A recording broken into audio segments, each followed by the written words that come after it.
mobile gate. She said she stepped away for a minute and she's on her way back. We're doing an L10 segment for Mr. Daniel on the basement.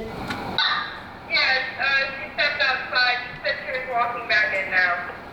So the reason we come down here and explore, usually as a group in the Foundations of Art course, is that it's really very closely allied to real prehistoric caves down here, in the sense that people are making marks very quickly in a very simple manner about what's important to them. Down here, it's almost like the subconscious mind, because many times you're not supposed to be down here. A lot of these marks were made illicitly, so you can be a little bit more honest. People write what they're angry about, or what they love, or what they aspire to.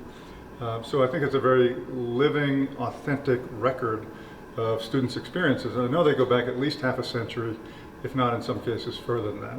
When students come down, we often don't turn on the electric lights that are here, because I think it simulates the experience of maybe actually exploring a cave and finding those prehistoric marks. It also reduces the way in which you look at the art in front of you, and I do consider it very much to be art.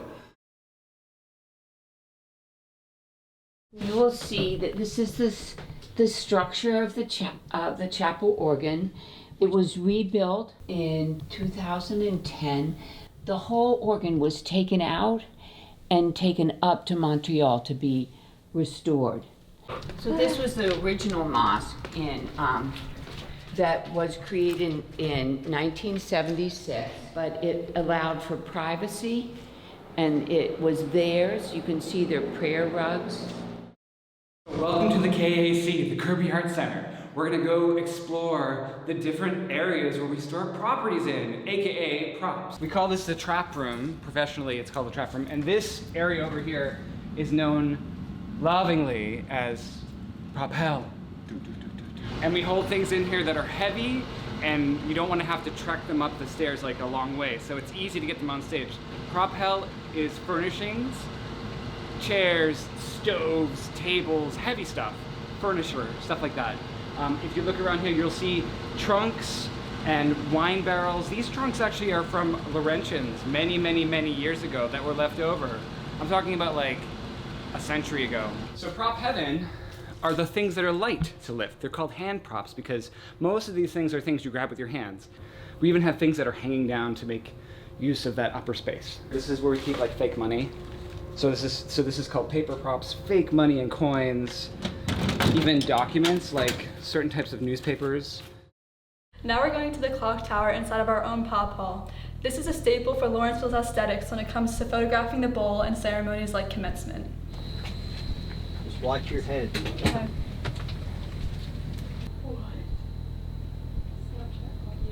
Look at all the abbreviations in the plastic. Let me get up there. You're good. Hi, and welcome to L10. I'm Michaela Boxley. Our specialty producers, Kelsey McAllister and Ellie DiCarlo, just took you on a tour of a few parts of campus we don't often see. We hope you enjoyed that look behind the scenes of Lawrenceville. On this week's show, we have more great stories lined up for you, but before we get into the rest of them, here's a bit about what's going on at Lawrenceville right now. The Periwig Club presented Lawrenceville's 2019 fall musical Sweeney Todd last Thursday and Friday.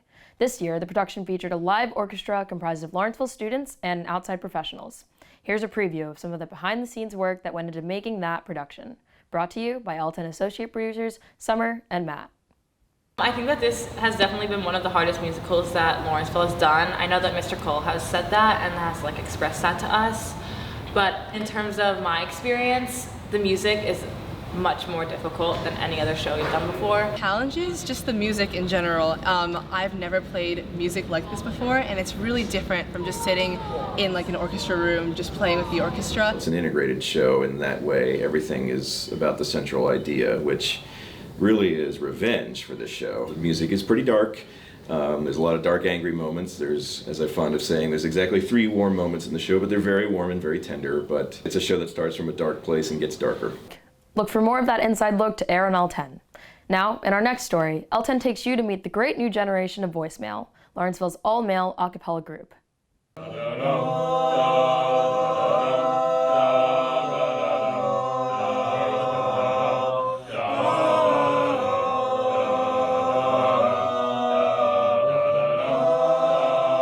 I think that Voicemail is the best a cappella group on campus, and all the other ones are also phenomenal, just not quite as good as Voicemail. That's a great way to put it. I'm Zach Finaccio, a fourth former in Woodhull, and I am the co-president of Voicemail.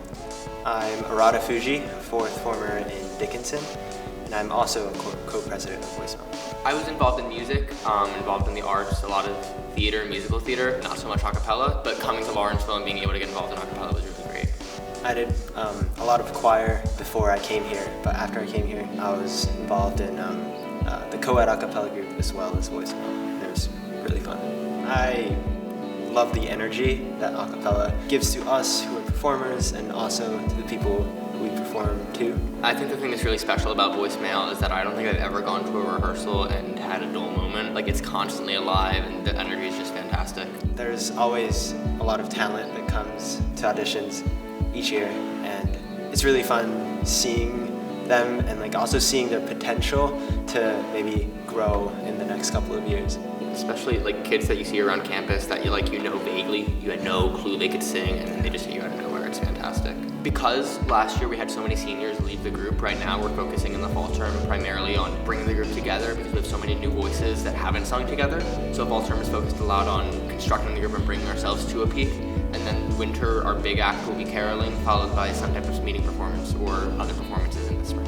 I want Voicemail to be a group that people can look forward to seeing and hearing. I think that we have a really great group of guys, so not only do I want the public to see us very well, but I want the guys within the group to really appreciate being with one another and having a good time together. And now, some sports updates. This weekend, varsity field hockey earned its 4th consecutive Mercer County tournament title after winning a 1-0 game against Stewart Country Day School this past Saturday night. This is the team's 8th MCT title in 9 years. Also this week, third former Mandy Vogel was voted among the best New Jersey high school girls soccer players in the class of 2022 by readers of NJ.com. Congrats to Mandy and best of luck to the girls varsity soccer team with the rest of their season. Next, L10 takes you to meet one of the most passionate teams on campus, varsity volleyball.